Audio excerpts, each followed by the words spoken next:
నేను మనుషులను సంతోషపెట్టగోరిన ఎడల దేవునికి దాసుడినే కాకపోదును. ఎందుకు దేవునికి దాసుడు కాకపోతాడు?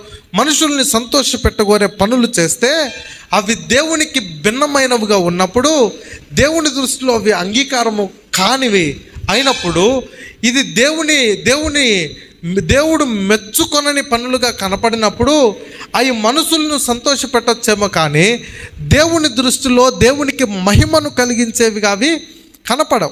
అలాంటి కార్యములు క్రైస్తవ జీవితంలో మనం ఎప్పుడు కూడా చేయడానికి సాహసించకూడదు. అది ఏ పనైనా కావచ్చు.